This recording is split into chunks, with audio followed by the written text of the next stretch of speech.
Okay, this is the last thing we're going to do. Let's go through it. What soil is it?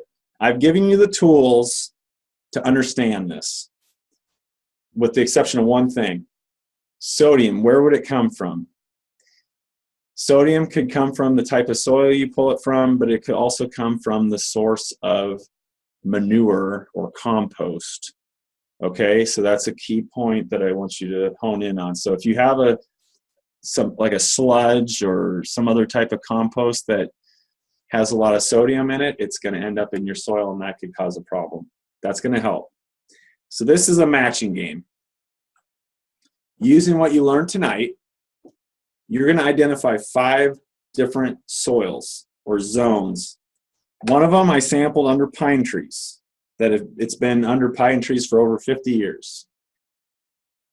There's been another spot is going to be long-term soil that's been under turf and not disturbed, so it should be fairly native soil. The third is a soil that's under turf, but in this case, this is disturbed soil. This is an urban soil that's been scraped, so it's the subsoil now. And then the last 2 are backyard farmer gardens.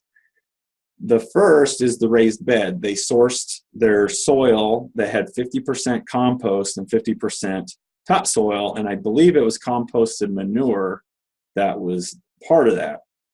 The last soil is a backyard farmer bulk garden, and that's the one I've talked about a lot tonight, which is it's 50% compost more or less, probably more. I mean, there's a lot of compost in there. It's pretty rich soil, but it's also 50, I'll say the rest is topsoil.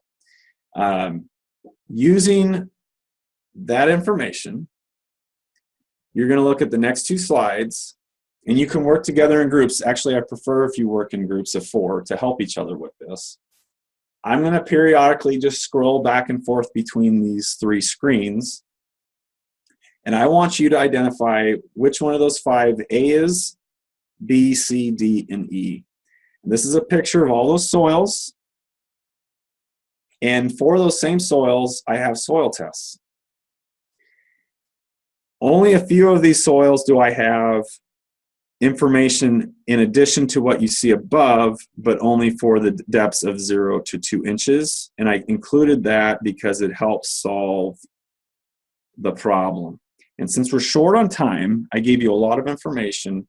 Let me help break some of this down. Look for unique situations that stand out. So for if I would look at phosphorus, for example, 95, 78, whoops, and 96 don't tell me a whole lot.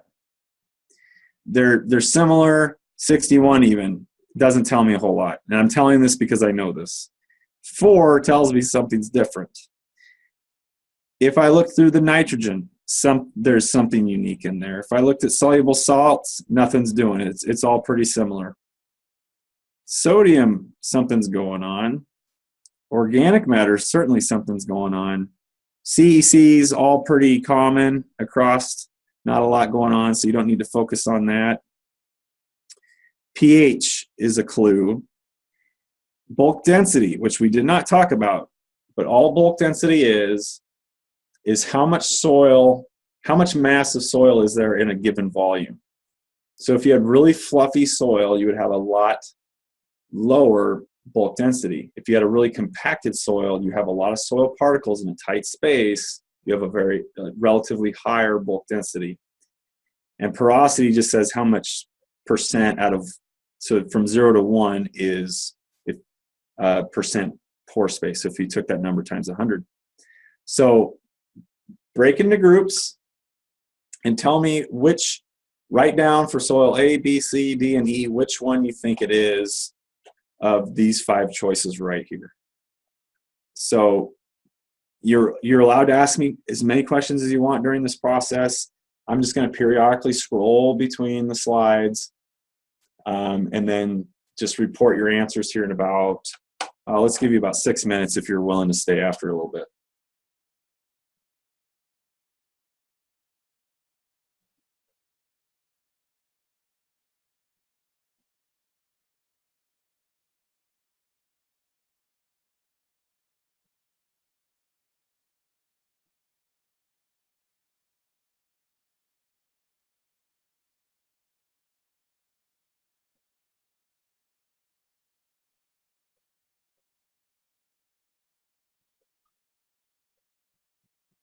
I'm hoping that those instructions were clear enough.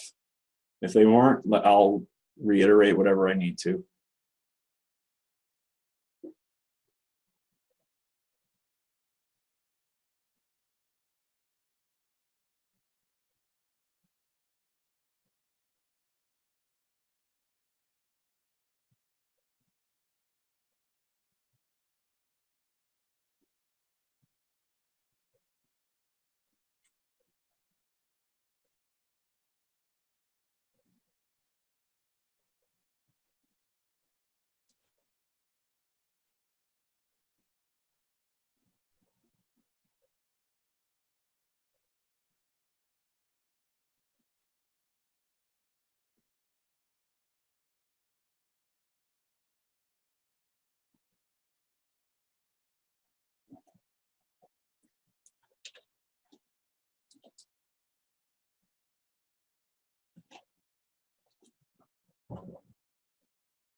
Here's your first hint.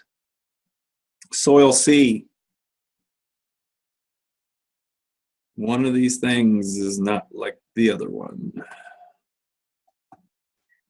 Bulk density is really high relative to the others. What could that mean?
Here's a hint.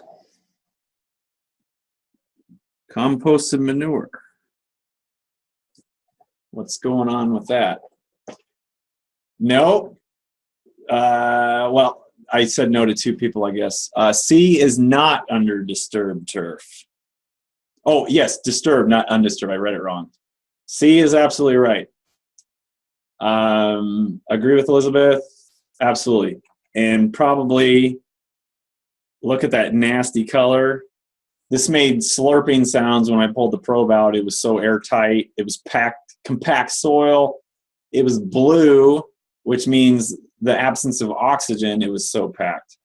D, somebody says the raised bed. That is not correct. I'm sorry. D is not the raised bed. Okay, A, bulk garden. B, undisturbed turf. C, disturbed, or like I said, topsoil scraped off. D is the pine. E is the raised bed composted manure. And why I say those things. Sodium content from an unknown source is likely from that manure or from the topsoil, which we do not know where that topsoil came from. The bulk soil, bulk garden, was topsoil already in place as far as I know, and then they had compost from a known source that was not high. So what other things give it away? Look at the organic matter. 5.7, 5.2. So if something's 50% compost, that's a lot of carbon, that's a lot of organic matter. Those things kind of signal those, but then the dichotomous key would say the sodium came from a source, and that's likely the composted manure. Plus, if you look at their bulk densities, they're very low compared to the others. A lot of fluff was the key word, even though some of those weren't different. But they're still very fluffy soils. D. D's a harder one. I barely mentioned it at the beginning, but some people attribute pine, maybe I didn't. I thought I did, but maybe I didn't. There's a recording to prove I did or didn't. pH can sometimes be lowered under pine trees, or at least that's the assumption. I had to go to 2 inches at the very top of the surface to detect that, because if I looked at the whole 6 inches, it did not show up that well. It did have the lowest pH out of all these, and that's because it was slightly acidic, although I consider that basically perfect. But relative to the other surrounding soils from which otherwise would be similar, that got acidified. So that's why the pine's there. So D is pine. C, it was pretty obvious for most people, and it just looked nasty, and we already talked about that one. Bulk density is higher. Just the nutrient levels are so low because there's low organic matter. It's not a productive soil, so those nutrients would have been scraped off in the topsoil. Soil B is undisturbed, and it's just kind of a typical, I guess, soil for this area. Slightly basic. I did not mean to end that, but let me go back.